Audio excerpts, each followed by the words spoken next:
Welcome on in, everybody. It's a Frogman here, King Papa II, bringing you the latest dev notes for Brown Dust 2's new update in 2 days. So if you're watching this now and you're watching it a little afterwards, well, I hope you guys can get some news out of it.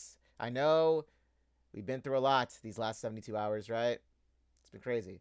But you know what? We won in the end, and that's what's important, right? But in all honesty, it has been a crazy 72 hours and more.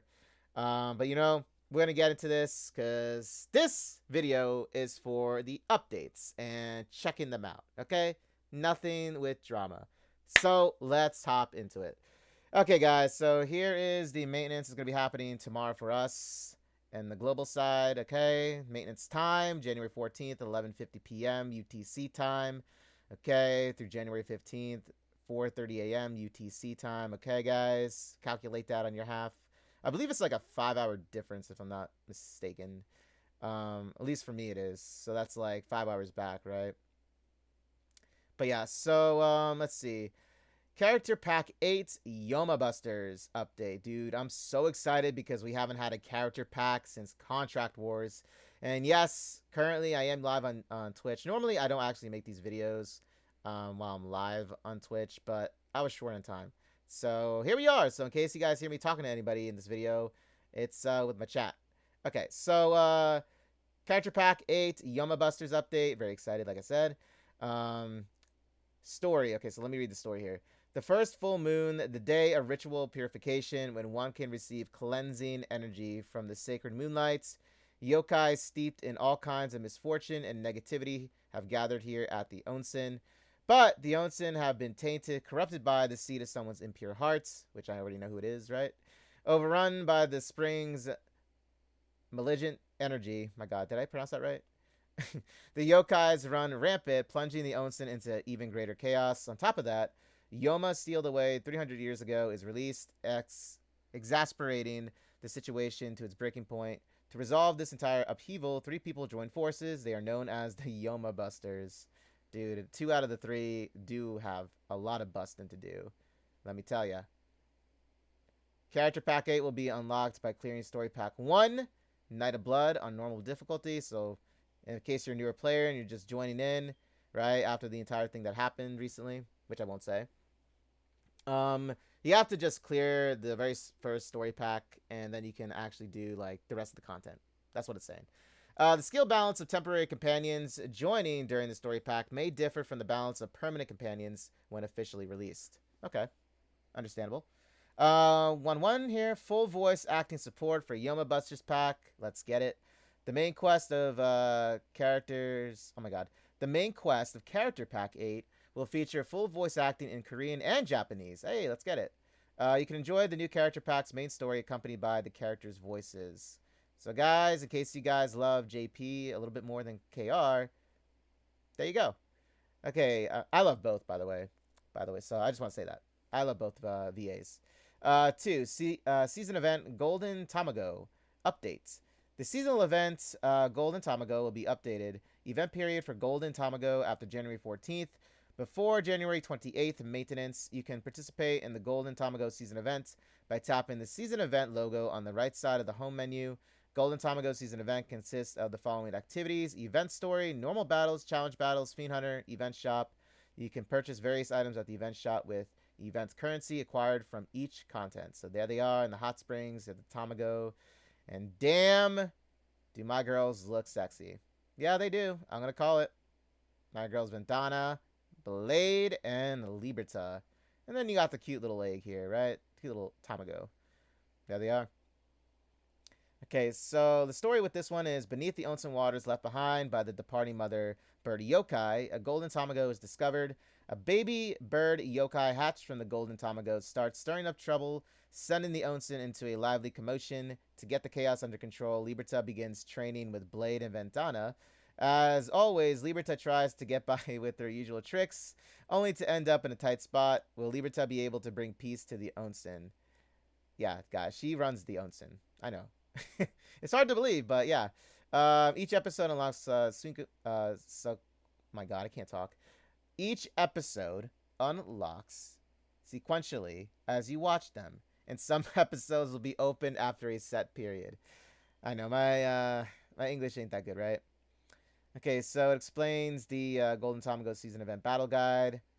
Okay, if you'd like to read this like more in detail, I'll post the link up here in my description below the video. So if you want to just read it for yourself, because I don't know if it'll this is too tiny of print, right? I'm doing my best to read like more over the things that a lot of people want to hear most of. Not that this isn't important. I'm just saying. Fiend Hunter guy. Okay, so here's the Fiend Hunter. Snowy Mountain Tyrants. Darkness. This boss was actually from last year's Onsen event, if I am not mistaken. Okay, so this is going to be a Dark Elemental type. So here's a little background of it. Boosted strength, radiant skin, fatigue relief, even relaxed joints. The Snowy Mountain Onsen are famed for their many benefits. Their greatest claim to fame is a local specialty, the mild, delicate onsen egg. But visitors weren't the only ones tempted by its taste. A ferocious troop of monkeys from deep in the mountains began raiding the onsen for eggs. They had one goal, to offer the eggs to their leader, yet no one knew the truth.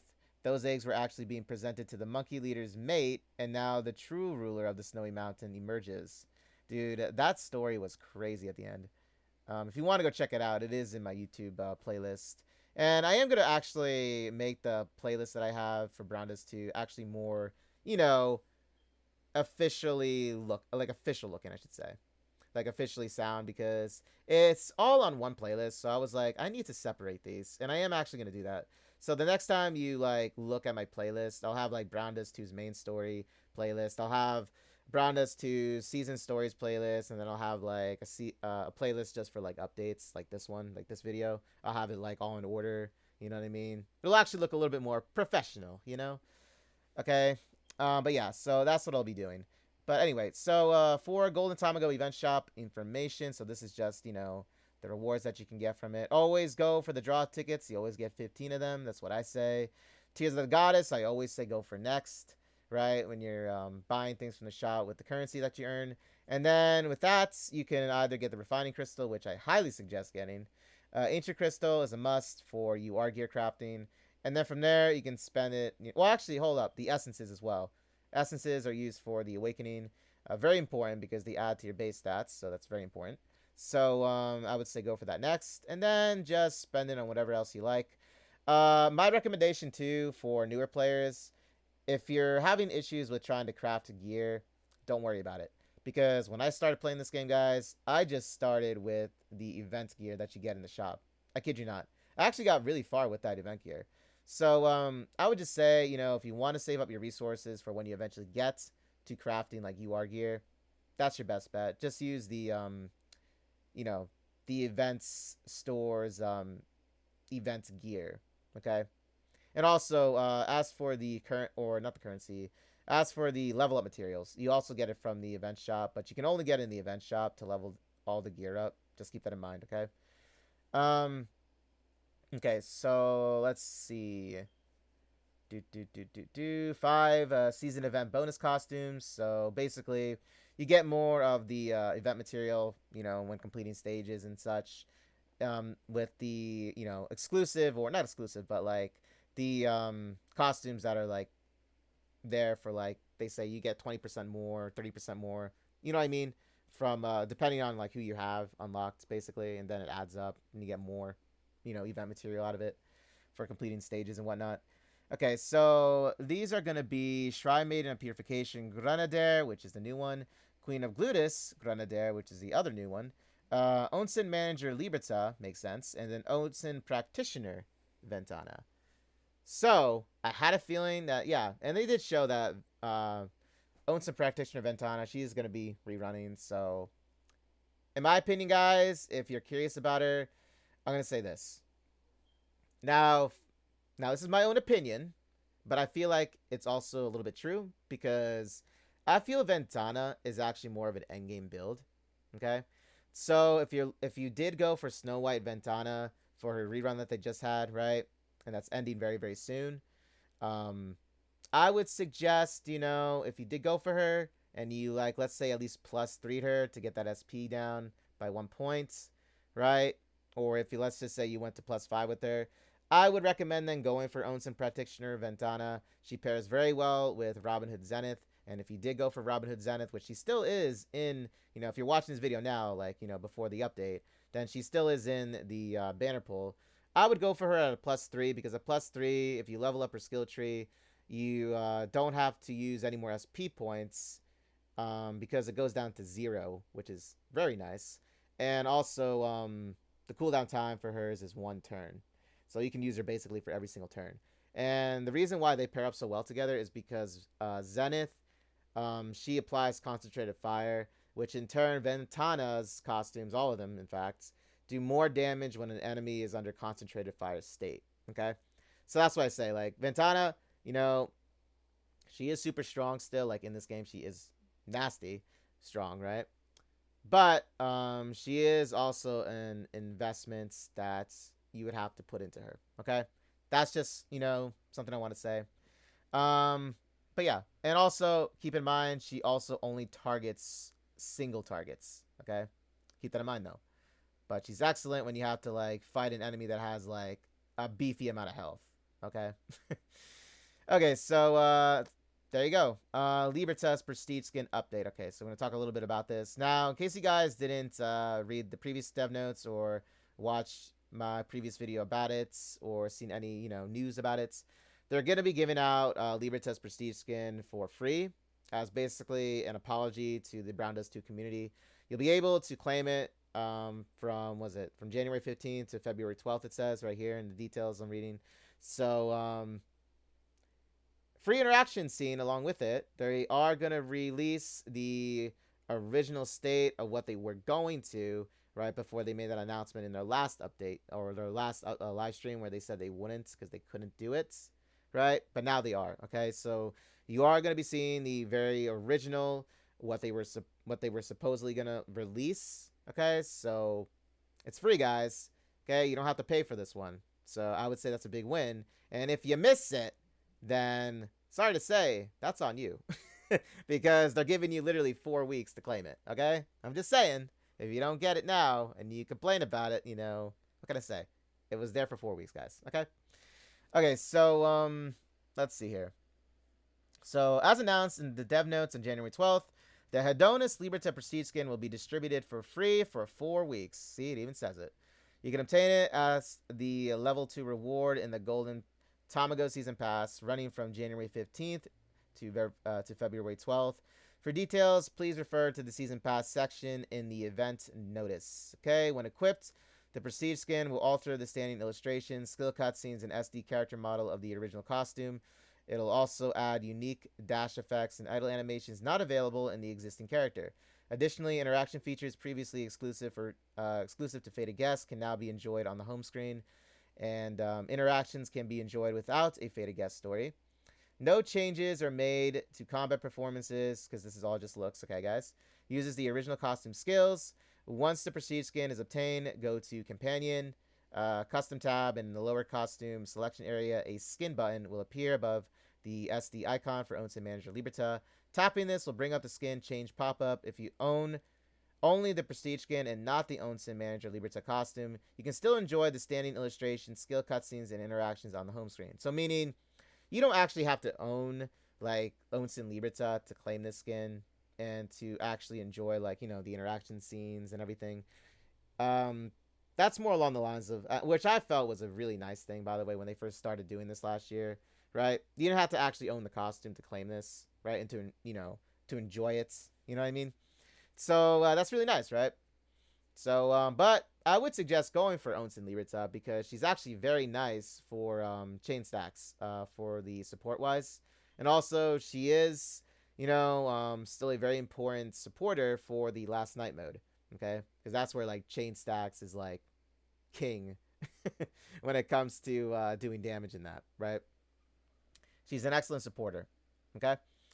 For Fantasia Square additional updates. Okay, so this is talking about the, that new pack that they unlocked for us during the 2.5. It's still there, guys, okay? It's still there. It's just that the theme of it's going to change. So you're no longer going to see the big Christmas tree. I know, right, guys? Not until next Christmas. But it's going to be more of, how should I say? It's still going to have a theme to it. It's still going to be, like, snowing and stuff like that. So the square. The maximum capacity per square channel will be increased to 100 players. So instead of 50, it's 100 now.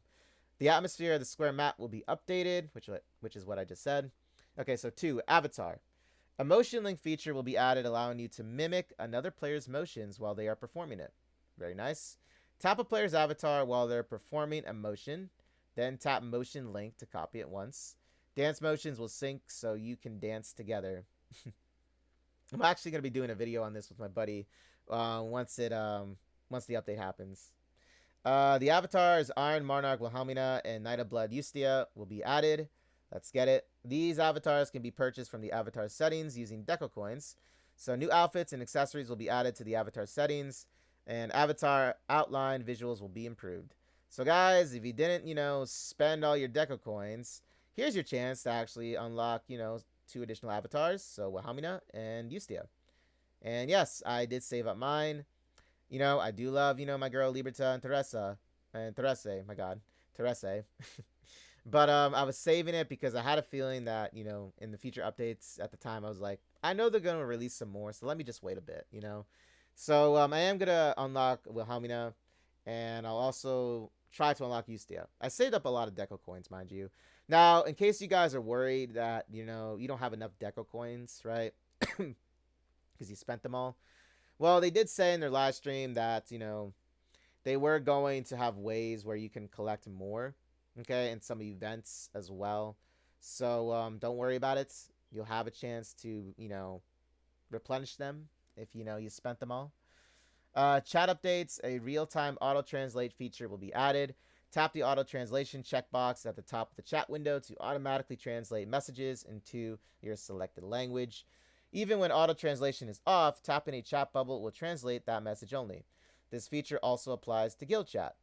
New options will be added to the settings button at the top of the square chat, which I think is awesome, to be honest, because then you can just translate what someone else is saying in the chat, right? Okay, so new features, chat view settings went off. Chat previews and all messages in the chat window will be hidden. Global chat went off. Only chats in your selected language will be shown. Auto translation went off. Messages will not be auto translated. If global chat is turned off, auto translation will also be turned off automatically. If auto translation is turned on while global chat is off, global chat will be turned on automatically. The maximum number of characters per chat message will be increased. So before it was a maximum of 50 characters, now it's going to be 100. That's actually really nice because considering how I always type,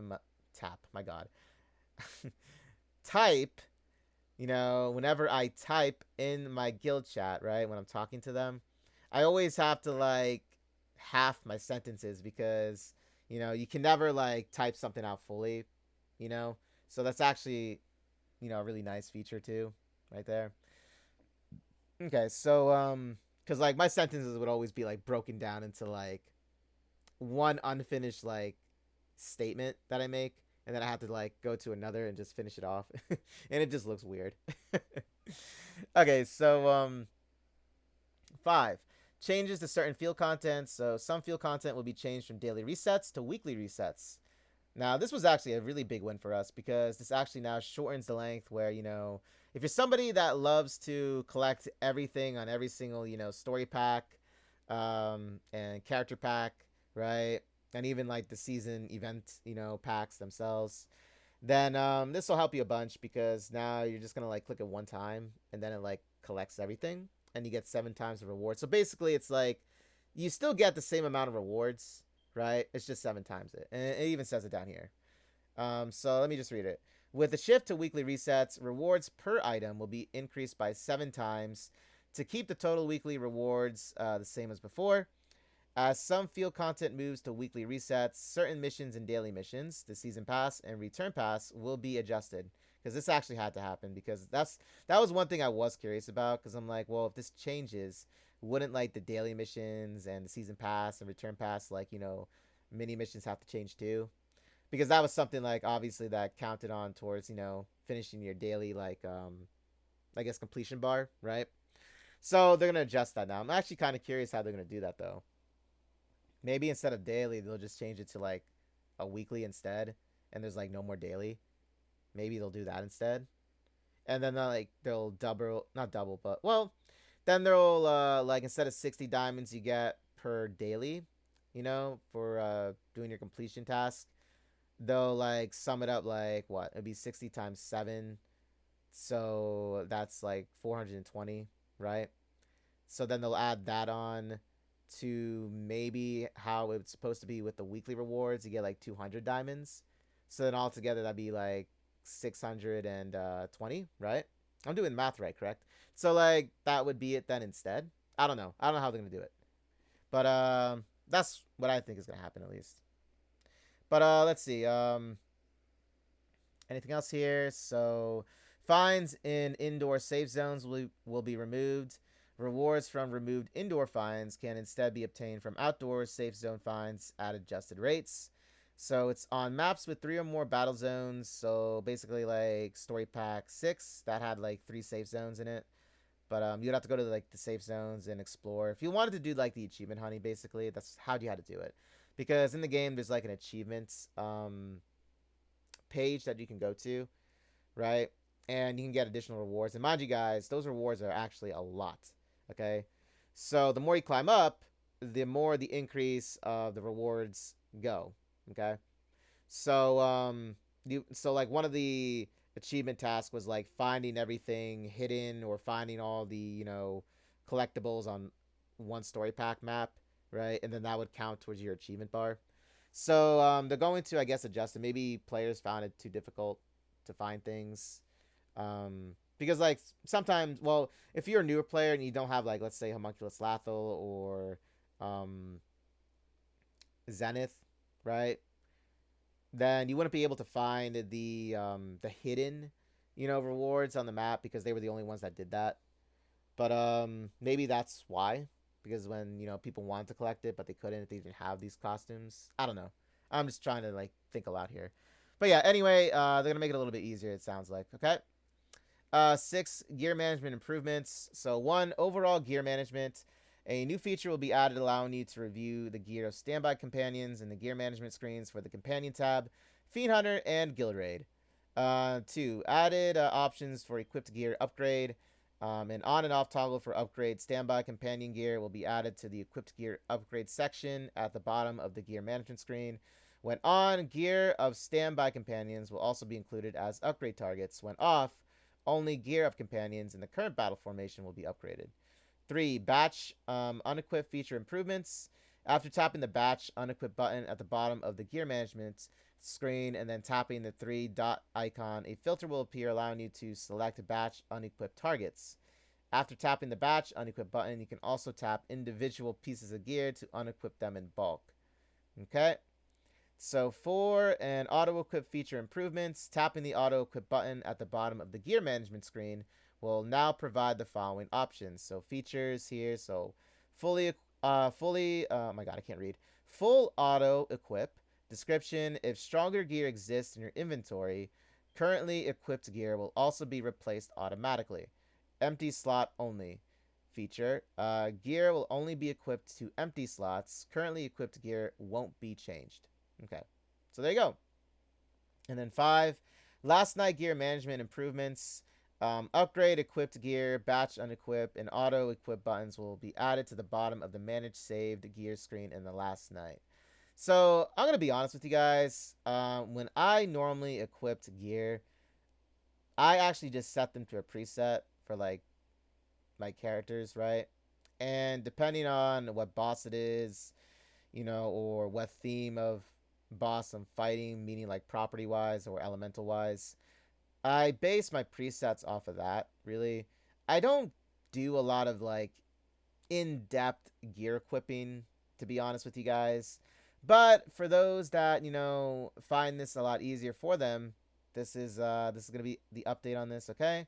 But yeah, I normally don't do that. I just set presets, and if I need them to rock like magic resistance or defense resistance, right? Or have like, let's say, my slot for, let's say, the venomous touch, which does the crit damage percentage numbers, right?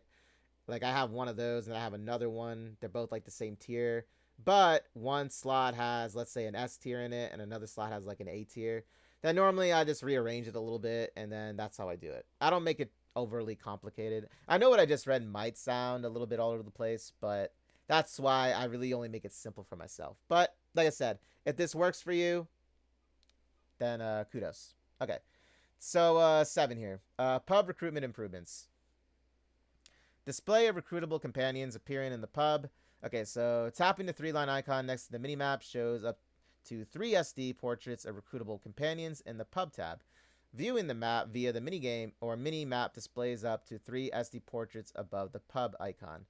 Okay, so basically what all this is saying too, as well as the recruitment status feature, is it just makes it a lot easier for you to find them, and you don't have to actually go to the pub every single time to like see who is newly, in there, because they do swap out every, like, I don't know how many hours it goes by, because it's been a while, because I collected them all, right?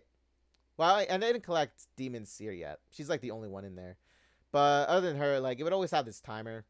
It was like, I think it was like 2 hours or 3 hours. There was the swap out time. Then they would like, run out of the pub, and then like 3 new characters would come in the pub. Now you don't know. Now you no longer have to like wait basically to see who's in there. You can just click an icon and just view who's in there. That's basically what they're saying. But yeah, so it makes it a little easier for you, so you don't have to go back and forth. Okay. 8 dialogue replay improvements. Okay, so in a nutshell, what this is, and I can just say it.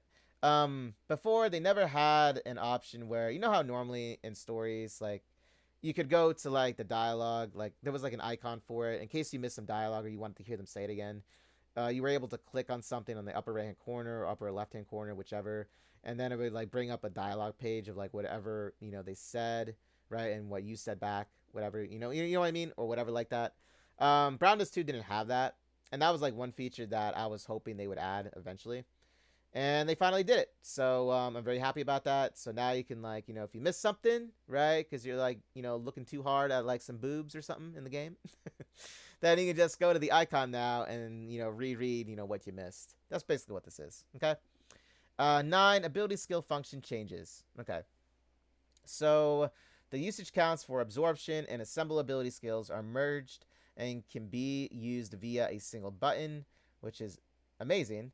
By the way, temporary companions that possess absorption or assembly ability skills are excluded from this total. So when absorption or assemble is on the quick slot, characters with the same ability skill are grouped together, and an order change indicator is shown above the skill portraits. The ability skill is used in order from the leftmost character within the grouped set. The quick slot pin buttons for the bargain and stealing talent skills are removed. Wait, really? Wait, the quick slot pin buttons for the bargain and stealing talents skills are removed? Wait, are they removing the skills, that means, or just the pin icons? Wait, are they? I mean, I know I didn't really use them all that much, but are they removing them? I don't know. That's what my mind is telling me. I mean, correct me if I'm wrong, if you have a comment about it, but I don't know. Sounds like it. To me at least. But yeah, so regarding the absorption assembly though, so basically what you're going to be seeing on the screen is, and they showed an example in their live stream about it. I'll do my best to explain it because I don't have it open right now, their live stream. So you're going to have like 3 icons at the bottom, right? I'll use the PNGs I have. So look at my bunny girls on the right hand side, right? So you see like Eclipse, Loen, and Celia. So what they're going to do is basically like, let's just say they had absorption, right? So, well, Celia actually does have absorption, but point is, so they start with the leftmost. So what she's going to do is she'll be used first, right? For when you're using this skill on the map to collect everything. And then when you use it again, the next in line, which would be Loen then, right? And I'm just saying, like, Loen doesn't have absorption, by the way, and Eclipse doesn't either. I'm just using this as an example, as, showing wise, okay? But next on the list then would be Loen. She would then be shown then next, and she would gain experience points, because the thing is, the more you use these skills on the map, the more their skill or their experience you gain. And then the more you level up the experience with books that you have to get in the game, right? Which are very easy to get, by the way. You can level it up even further. The durations of those skills last longer. They also you're also able to use them more as you level their skills up, right? Now, some of them are grindy, but the one for absorption actually isn't. So that's a huge benefit. That actually doesn't take that long to do. You can actually master it to legendary. I would say maybe about 2 weeks if you use it every single day. Okay, it's not that hard to do. Other skills do take time though. However, just keep that in mind. But yeah. So that's basically what they're saying. So Eclipse would be gaining experience points first. Loem would get it next, and then Celia being last would gain it third, right? And then you'll also be able to see their experience progress on their like profile pictures that they have. Okay, so very simple to understand. So there you go. Okay, so let's see, where was I now? Okay, so 10 Fiend Hunter / Guild Raid improvements. Okay, so a feature to view combat statistics to add for Fiend Hunter and Guild Raid. Stats can be accessed by tapping the graph icon below the boss HP bar on each content's main screen. Fiend Hunter shows the highest damage per level, while Guild Raid shows the total highest damage, including damage by Lancelot skills. Practice and main battles in Fiend Hunter are extended up to level 20 now instead of 15. And the Fiend Hunter personal ranking display is expanded. So before it was the top 2,000, now it's going to be the top 10,000. That's a big difference. But there you go for that one. I mean, it's kind of self-explanatory, to be honest. Okay, so costume use orders settings improvements. Okay, so let's see with this one. Let's see. So costume use order can now be set for Fiend Hunter teams 2 and 3. So meaning you have to like unlock, I believe it's at level 5. That's when you start using 2 teams, and then level 11, I believe, yeah. Level 11 is when you start using 3 teams. Costume use order settings for Fiend Hunter and Guild Raid are updated as follows. So before, the costume use order settings apply universally to all battles, and then after, costume use order settings are saved separately for Fiend Hunter and Guild Raid. For Guild Raid, separate saving is supported only in boss defense battles, not in invasion defense. Okay. Regular attacks and knockback actions can now be added to costume use order settings. Wait, what? Really? That's interesting. The knockback thing especially. When switching to another character during costume use order setup, the new character's costume use order settings remain active. When setting skills in costume use order, the skill description for the selected costume is displayed at the top of the screen. When changing the middle of the order, the selection focus automatically moves to the next slot. Automatic skill usage behavior is updated as follows. So before, skills were used automatically even if the costume use order settings were unchanged. After, the skills are used automatically only if changes are made to the costume use order settings. Okay, so from what I just read here, see, I'm more of a visual learner, guys, so I'm gonna have to see this when I like get to the update. Okay, I'll be streaming it. I'll be doing a video on it. Okay, so you'll be able to see it a little bit more clearly if you're like me. But from what this is saying, and I don't know if I'm wrong or not, so we're just gonna have to see with the update. But I believe it's like the same thing with Mirror Wars, where you're able to set basically what skills you use, and if you were to do auto battling, it would use those skills first that you have in order, right? So if you ever did Mirror Wars, they would have like 2 columns of boxes, and then you would place the skills, you know, first box, second box, third, and so on, right? I think that's what they're referring to with this for auto battling. I could be wrong, like I said. So we'll check it out visually when this is like, you know, out, because like I said, that's what it sounds like to me at least. But like I said, I could be wrong too with what I just said with this. We'll see that clearly when the update happens. But you know, if you would like to explain it to me in the comments below, feel free to. Please enlighten me if I gotten that wrong. Okay, 12 critical damage activation changes. So this is a big one right here, actually. Okay. The method for triggering critical damage has been updated.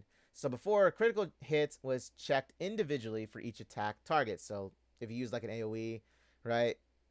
Sometimes you wouldn't get a crit hit on some of those attacks, depending on where the enemy was at on, like, you know, on the board.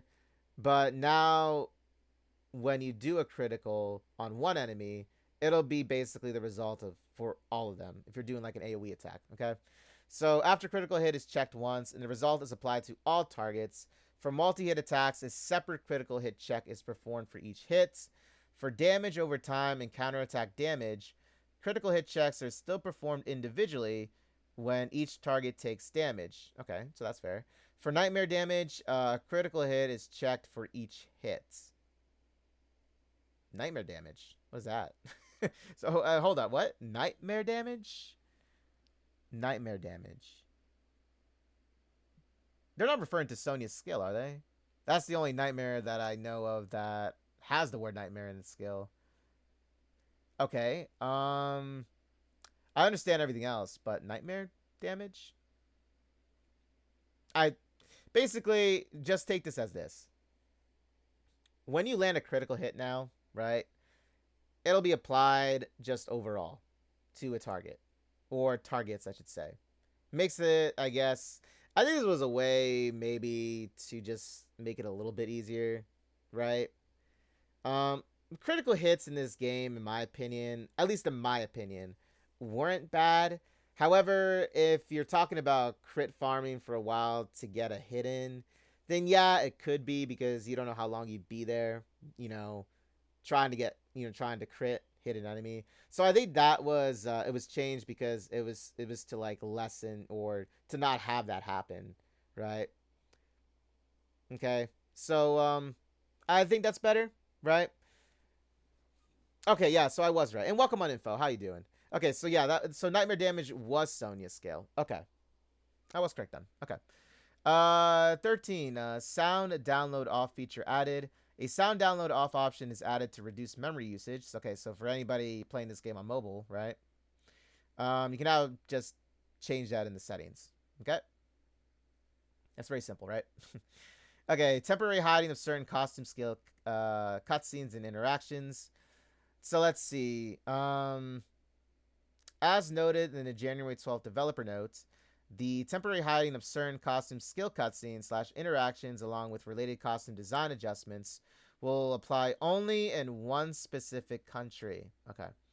So, guys, calm down if you're watching this. Let's read it. Okay. We are currently in discussions with the relevant authorities in that country, and we will share any additional measures in a separate notice once finalized. As noted in the January 10th developer note, an additional apology compensation will also be provided for the inconvenience caused by this issue. Apology compensation for the costume adjustment issue, 2,000 free diamonds per affected costume. Eligibility, players who have the costumes listed below in their account as of January 9th. We will announce the distribution schedule separately after eligibility verification is complete. So these are the eligible costumes. So Medical Club Terese, Pure White Blessing Raphethia, Nature's Claw Rue, White Cat Rue, Red Riding Hood Rue, New Hire Seer, and Demon Daughter Seer, and then B rank Idol Seer. Okay? So, from what this is saying, okay, is that it was one specific country that this was discussed with. I even said this in my previous video, by the way. I mentioned this. I even mentioned this on Twitch when I was streaming it. Okay, that it was a certain country that we don't know of specifically. Now, I'm not sure if they're going to say which country it is. They might not. All I know is that they're working with them, right? And that the other regions shouldn't be affected by this change with theirs, okay? So keep that in mind, okay? Just let that sink in. So there's no attacks here, okay? On the devs right now, okay? I'm just saying what this is saying, okay? So, yes, it's unfortunate for that country in particular that this is happening to. But I do still agree that, as other regions that, the game is working for, right? We shouldn't be punished for, like, having our content censored. You know what I'm trying to say? So I feel that it's fair that, other regions that this game is, running smoothly with, so to say, should be separate from those regions that are affected. I know that does suck to say out loud, right? If you're like watching this and are in an affected region with this, I know it is, but not everybody can suffer for this. You know what I'm trying to say? It would be a very unfair thing, and that is unfair for us even if that were to happen again. You know what I'm trying to say? So yeah, it does suck that this happened with a specific region or a specific country, right? But the rest of us shouldn't be punished for that either, you know? So that's basically what this is saying, okay, guys? So like I said, if you want to read a little bit more about this, I'll post the dev notes in my description below the video, okay? Okay, so here's some other tidbits before we hop into the new skill cutscene, not skill cutscenes, the new skill descriptions and stuff, okay? So 15, so others. Full Korean and Japanese voiceovers are added for Story Pack 19. Okay, so now we're going to be getting, you know, the Japanese VA in it. Because when I did the video for Twitch, I only did it without the audio. Okay? Full Korean and Japanese voiceovers are added for renewed portions of Story Packs 15 through 18. So basically, if you didn't go back into the story like I did, some of the parts were actually like they didn't have VA, which indicated that those were the ones that were those were the parts of those stories that they said they were going to like renew, right? So you automatically knew that those parts were renewed because they didn't have VA in it, but like every other dialogue did, right? So it was kind of weird because like I remember I streamed that. It was Story Pack 18, right? And there were some parts where there was like no VA, and then it went back straight into the VA, right? So now they're gonna have voiceover. So, and in case you guys want to know the original version of it, I do have it on my YouTube channel. Okay, I do have the originals of the storytelling for it. So if you're curious about it and want to watch it, it is there. Okay, so PC client now allows selecting FPS. In game, you can change now. Let's see. Screen refresh rate options include 30, 60, 120, and a maximum FPS. To ensure a safe service environment, an age verification feature will be added after maintenance on January 15th. This is a self-input method without collecting personal data or using external verification and must be entered once. It resets annually on January 1st, requiring yearly re-verification. New titles will be added for achieving 5 billion and 7 billion on the last night. Skill tooltips will provide more detailed information about the number of beneficial effects. Buff icons for blood imprint skills will be updated to match the applied enchantment effects, and buff effects will be added. Season event loading screens will have a black background to reduce glare. Due to map object rearrangements and the addition of full voiceover data, this update will have a larger download size. We recommend downloading the update in a Wi-Fi environment. And then lastly, the web shop payment currency country change limit will be increased from once to 3 times. Okay. So also regarding what they said about the age verification. Okay, guys. Now, I know it's, you know, hard to trust right now with the devs, but I doubt they're going to be doing all of that, you know, biometric bullshit that you've been seeing lately or hearing about, okay? I believe it's just going to, like, verify your age, you know, what? Like how, I think, like, what? I'm trying to think of explanations or examples in my head right now. I don't think it's going to, like, ask you to, like, take out your driver's license or something like that and have it scanned or some shit, okay? So, we're going to see how it looks. Okay, but to be honest with you, and I'm going to say this right now, you know, any minors or anyone younger shouldn't be playing this game. I'm going to blatantly just say that. Okay, this game is not for those types of younger audiences. This game is just straight up for adults. Okay? You think I'm wrong? Then something's wrong with you. Okay? But yeah, this game is legit for adults. It's 18 plus, okay? It's there for a reason. So, like I said, I don't think they're going to do something outrageous, you know, to verify your age. But we'll see about it on the update, okay? But yeah, that's all I wanted to say with that, okay? So let's go and scroll on down. Like Steam, I don't know. Hopefully this game never goes to Steam. I'm just saying, hopefully it just never does. Okay, guys. Now we're gonna get into the part that I'm sure a lot of us or anybody watching this VOD would have wanted to get to in the first place, but I like to cover all the dev notes, guys. Okay, I'm very thorough when it comes to this. Okay, so Granadair. She is the new character that was just added. Well, she was featured in Olivia's story pack that they had, right? Now she's playable. Okay, so here we have the Shrine Maiden of Purification Granadair costume and Granadair's exclusive gear. The Fairy Queen will be available for pickup. Shrine Maiden of Purification Grenadier costume after January 14th maintenance, before February 11th maintenance. So this is her, if you haven't seen her yet. And yes, they did release, and they are releasing, the uncensored version of Grenadier and how she was originally supposed to look. Okay, in case you guys want to know what she originally was supposed to look like in her skill cutscene, you can watch the emergency live broadcast that they had, right? And it actually does show it. Okay, and yes, now I'm not gonna say anything other than that. You can just go and watch it yourself if you're curious what it looked like. That's up to you. Okay. Shrine Maiden of Purification Grenadier is the water type. Okay. Look at that range. Damn. So that's a lot of range. Okay, so let me just read her skill first. Okay, skill effect. She applies an augmentation effect to allies for 4 turns. Okay, 4 turns. Increasing their damage dealt by 75%. Absorb debuffs from allies. For each debuff absorbed, grant that ally 1 stack of 10% augmentation for 4 turns. Can stack up to 15 times. Okay, so that's a +0, guys, okay? So at +0, her SP cost is 4. Her cooldown time is 5. Okay, so +1 reduces her SP cost, it looks like. So as a lot of the costumes in Brown Disc 2, getting a copy is always a must. Even if you want to wait for her to be released in the Powder of Hope shop, which she is going to be, like after the updates that they usually do, right? You can snag a copy there. Okay, so looks like the only thing that changes on +1 is the SP cost reduction. +2, the increase to damage dealt is increased by 10%, so it's 85% instead of 75%. At +3, it's another 10%, so it's 95% instead of 85%. At +4, it's 105%. +5, 115%. So 115% is at +5.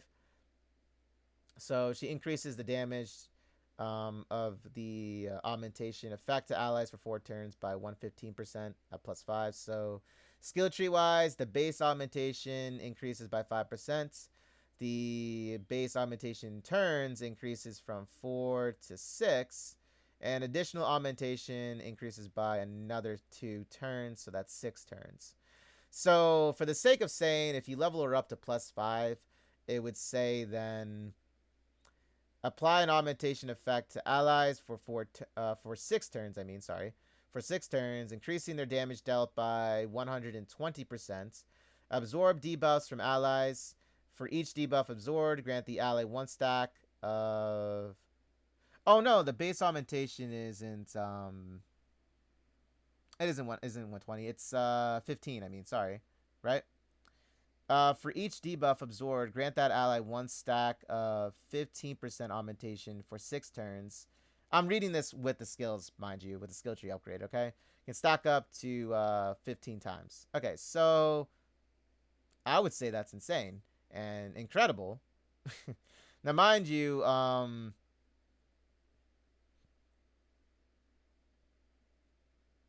the second half of this, your allies have to actually be in a debuff state, right? So maybe we're going to see more enemies that apply DOT then, or just, well, then again, most enemies in this game do apply debuffs. What am I saying? I would say she would be very valuable for the tower climbing. No joke, she actually would. I was actually just doing tower climbing yesterday, right? And there were so many debuffs that I was receiving. So she would actually be great to have if you're trying to climb the tower. So I'm going to go for her. I'm going to test her out as well. You'll be seeing it when the update does happen as well, too. So investment-wise, let's see. I would definitely say level up the skill tree. Like, no matter what you plussed her at. Definitely level this up. Okay. Most likely she is going to be a light... Oh, no, water. Sorry. My bad. I'm sorry. A water. So if you have water crystals, you got some spare ones, I would definitely consider leveling up the skill tree all the way. Okay. Now as for investments, let's see. So if we invest in her, right? the turn count is going to be 6. And the base augmentation for this would be, let's see. Well, it's going to be 15%, right? One stack of 15% at instead of 10%, correct? So the only thing that you would really, I guess, have to base it off of is just the increased damage dealt by where you feel. Now you're gonna have to most likely crunch some numbers here and stuff if you really want to get into that. I would honestly say at least plus oneer, get the SP count cost reduced. Okay. And if you want a little bit more damage dealt for your allies, I would say plus 3. I mean, 95 I would say is nice. I don't feel like you have to go all the way because that's still a lot of damage, and not to mention the skill tree upgrade, right? It stacks for the augmentation percentage though, and also that being extended to 6 turns when you level up the skill tree. It can stack up to 15 times. Okay, guys. So I would all in all say like plus 2 or plus 3 is great. You know, if you want some more damage dealt by your allies here. Okay. You wonder if she gets rid of things like silence. I don't think she would. That would I think that would be too much if they did. But she is nonetheless very strong as a supporter. And like I always say, supporters in Brown S2 are literally very, very important. Okay. Okay, so here's the Queen of Glutis Granadair costume. This will also be available for pickup, the same length as the Shrine Priestess Granadair. So this is her. This is actually her main story build right here, okay? So let us see here. The Queen of Glutis Granadair water type. So another water type. Water type, makes sense. Her range is the entire field, okay? Skill effect. For 4 turns, your allies restore 1 SP at the end of each turn. Oh, that's really helpful, actually. Ally magic attack is increased by 50% for 4 turns. Ally magic attack is increased by 45% for 2 turns. Okay, so that's a plus 0. It looks like her SP cost is 2 and her cooldown time is 3. That's actually very nice. My goodness. We needed another magic supporter. At plus 1, her SP cost goes down to 1. That's even better. So obviously, no question there. Definitely try to plus oneer. So that's the only thing that changes for her at plus 1.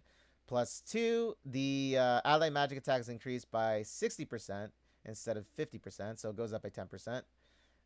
Plus 3, ally magic attack is increased by 55% instead of 45%, so it goes up by 10%. And plus 4, attack is increased, or magic attack is increased for allies at 70%. Okay, so it's another 10%. Plus 5, 65%, so it's another 10% for the ally magic is increased by, by so and so for 2 turns. Okay, so looks like they go up an interval of 10% for each of those. Skill potential. So magic attack increased by 5%, magic attack increased by 5%, additional magic attack increased by 5%. Okay, so you get another additional 10% here for the magic attack increase, and then the additional magic attack increase. So for the sake of saying for Grenadier's Queen of Glutis here, I would it would look like this then. So at plus 5 for 4 turns, your allies restore 1 SP at the end of each turn. Ally magic attack is increased by 80% instead of 70% for 4 turns. And then ally magic attack is increased by 70% instead of 65% for 2 turns. So all in all, I mean, hell, my magic team needed some support as well here. I'm going to level this up. Totally up to you though. I mean, the thing is, like, I'd say, for me at least with magic, I'll say it again, like, before, we really did need another new magic supporter in this game. Now, the devs did say, I believe it was 2, or I think it was, yeah, it was their last, well, not the emergency broadcast live stream, it was the one before, the one where they dropped that nuke on us. They said that for the earlier part of this year, they're going to be releasing 8 magic types in the game, okay? So that's a very, very nice number, considering how many physical types we've had, for a while now. So, I would say that's a big win. And they also stated that there's going to be 3 additional new physical types. Definitely nice to be able to use someone other than Elpis alongside Helena. Well, I mean, there were others that you could have used too for like, well, if it's magic, then maybe. But you could also have applied vulnerability. It was just very difficult because there wasn't a lot of them, you know. But this is very nice though, you know. So skill potential wise, guys, for investments, I would say suggesting, since technically we are getting with the magic here, support wise, level up the skill tree if you can. At least level up the magic attack increased. At least level this up. Okay, additional magic attack increase you can save, you know, for later. You know, if you have some extra water crystals left over, but at least do the magic attack. Investment wise for the plussing, I would say, let's see. Honestly, I would say +2. Really, +2. If you don't have to go all out. Technically, even though, yeah, I did just say, you know, it's nice that we have another new magic supporter. She still seems very strong nonetheless at a +2. You know, unless you're gonna be like, you know, I want that, all of it. You know, I want all of that magic increase, right? Which I'm pretty sure I'm even gonna be like, I'm not gonna lie to you guys. I might +5 her because, you know, for the magic supporting. But if you're trying to save up for like, you know, Onsen Blade here, I would say +2 her, at least +1 her to get this SP cost, or wait until she's added into the Powder of Hope shop, okay? But +2 should be fine. Okay, guys. And if you want to do like damage calculations and everything, then and knock yourselves out. Because that would be a lot for me to do like right here and now, you know? But yeah, so I would say +2 is great though. Okay. Now we look at her equipment here. So this is okay. So it's like the same for Rafithia with the armor here. So Fairy Queen exclusive attribute is 54% of health. Makes sense. Basic attributes. So the fixed one is magic resistance 9%, and then obviously the other traits are randomized. Okay. Let's see. Ba-da-ba-da-ba. Onsen Manager Liberta Fire. So they don't actually have her page or her image here. What's going on with that? Okay, so looks like Onsen Liberta is going to be the very first to be released for the rerun. Now, I did just mention this earlier in this video, so listen up, okay? Onsen Manager Liberta, basically in a nutshell, she is a very must for chain stacking. Now, chain stacking has been the meta in this game. Okay, so I would highly suggest going for her. She works both for magic and physical types, okay? Onsen Manager does. Dark Saintess Liberta is strictly for physical type. But the Onsen Manager, she's basically like Terese. She's well-rounded for everybody to support, you know? But let's go read this and I'll tell you, you know, investment. Okay, so range covers all. Add +0, apply an augmentation effect to allies for 4 turns, increasing the damage dealt to enemies with 10 chains or more by 80%. Heals allies for 15% of their own max HP at the end of each turn for 4 turns. +1ing, the SP cost goes down by 2. At +2, let's see, increasing the damage dealt to enemies with 10 chains or more by 90%, so it goes up by 10%. 10% for basically each interval, guys, for plussing. That's what it looks like right here. So at +5, it goes to 120%, okay? But we got the skill tree. So augmentation effect by 10%, extends the augmentation duration by 2 turns, and increases the healing amount by 10%. So for the sake of saying this, Liberta at +5, she's going to be at 130% for increasing the damage dealt to enemies with 10 chains or more. Instead of 4 turns, it'll be 6 turns that this effect lasts for. And she heals allies for 25% instead of 15% of their own HP at the end of each turn for 6 turns with the skill tree upgraded level. Okay. Investment-wise, guys, I would say +3 her. But if I'm going to be very honest with you, she is one of those supporters that I would definitely say +5 her. Okay, you want everything with this just because of the fact that if you're doing last night mode as well, and if you're going up against higher, beefy enemies in like the towers or even in story, on harder difficulties. She is very much worth it, especially if you have a lot of chain stackers like Wilhelmina's costumes, Zenith, Celia, right? Anybody that really adds Luvencia is another one. She pairs very well with Bridal Raphethia because Bridal Raphethia adds chain reinforcements, okay? And her cooldown time is like 1 turn as well.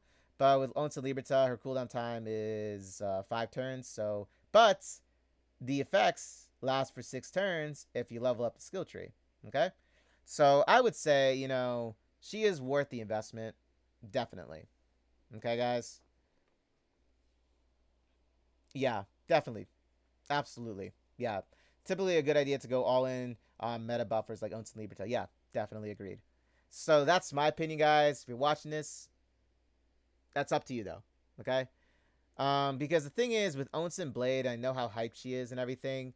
Um, when it comes to the supporters, they're the ones that really add those damage amplifiers. Okay, because like you can have like the strongest build of a DPS unit or a DOT unit or a chain stacker unit, but if you do not have the supporters right for them and they're not leveled up, right, and sometimes even if you don't plus them, then you could actually be shorting yourself a lot of damage that you could potentially be doing. So that's what I'm trying to say with that. Okay, so here is her Dark Rosarium. So this is her exclusive gear. It adds an additional 54% of HP. Basic attribute, the fixed one is critical damage 50%, which kind of confuses me, but that's what it is, right? Um, now, let's. Oh yeah, and by the way, do you have to go for these exclusive gears? Okay.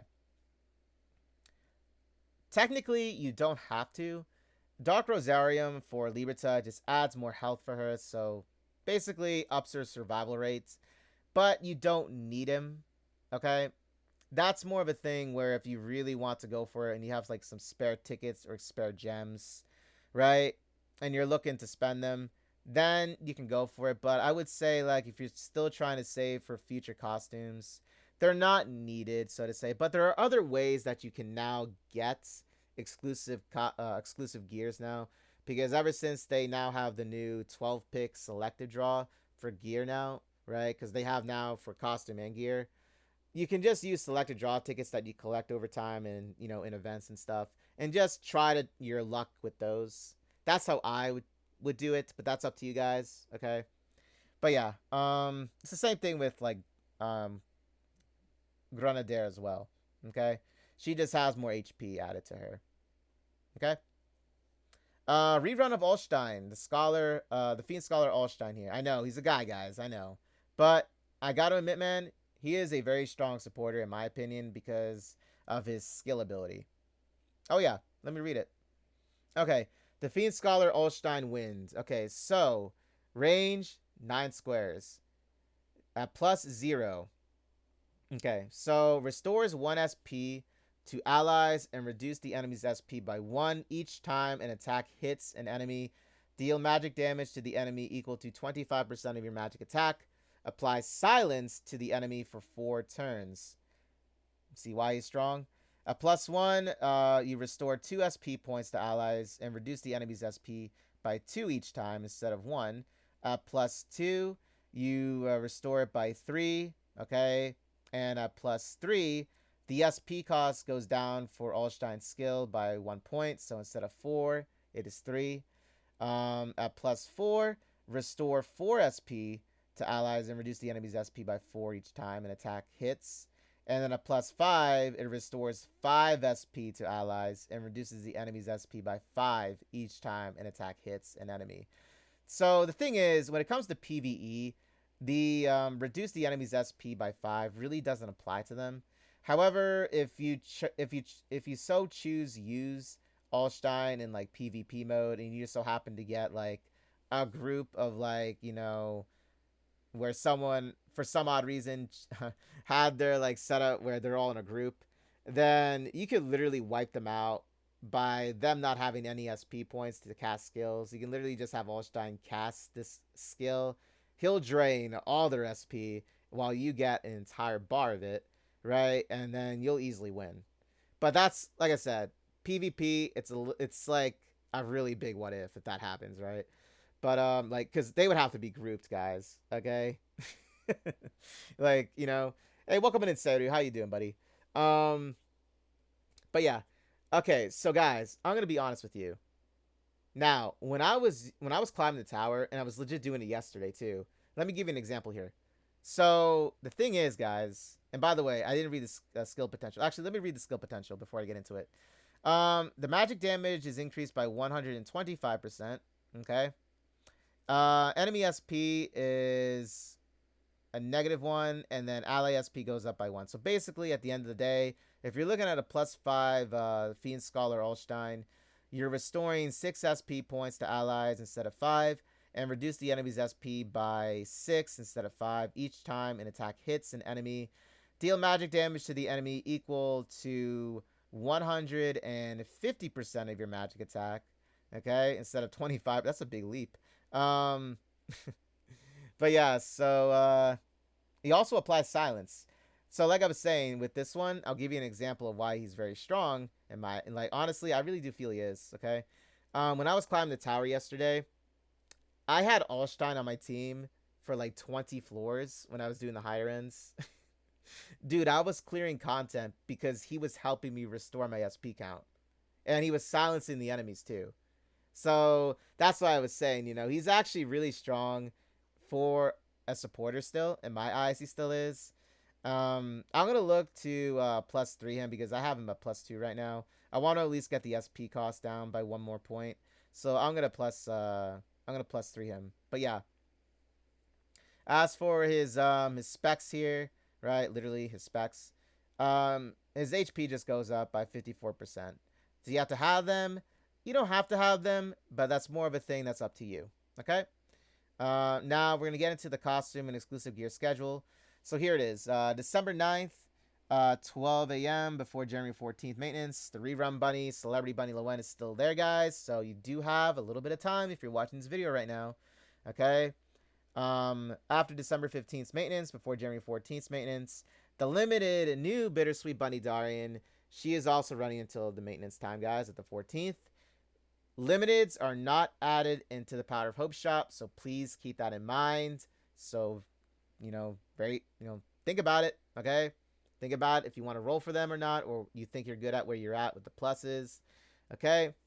But the one thing I'll say about Bunny Darian here, guys, Bittersweet Bunny Darian, she is, in my eyes, a must because of how much physical damage she does, okay? And I'll use this as an example again. When I was doing the tower yesterday, right? I was clearing a lot of content with her, okay? She was destroying those enemies on that field. She was wiping those mofos out, man. She was devastating, okay? If you want to know with investment wise, +2 is a great spot for her. +3 and 4, you get that extra damage and the extra DOT damage as well. Obviously, if you have a +5 Darian and you have the gear for her, you're going to be set for quite a while with this, okay? After December 15th maintenance, before January 14th maintenance, rerun for Robin Hood Zenith is still going on right now, guys. So like I said earlier in this video, if you're somebody that wants to invest in Ventana, let's say if you have some Ventana unlocked with her costumes like Snow White Ventana, right, and you have her at +3, I would highly suggest going for Robin Hood Zenith, okay? But you can also grab a copy of her in the Power of Hope shop if you like. +3 in her is where I would choose to go with her because, like I said, the skill tree upgrade depletes her SP cost to 0, and her cooldown time is 1. So like you can use that skill every single turn, and then you can have Ventana follow up with an attack. And since Ventana does extra damage when a unit or an enemy is under concentrated fire, she does extra damage, okay? So, like I said, though, Ventana still is an investment. Okay, Innocent Bunny tier, hers ends January 14th on maintenance, but she'll be added into the Power of Hope shop, so if you want to snag a copy of her there, go for it. +1 is actually where I'd say an Innocent Bunny tier was great at, okay?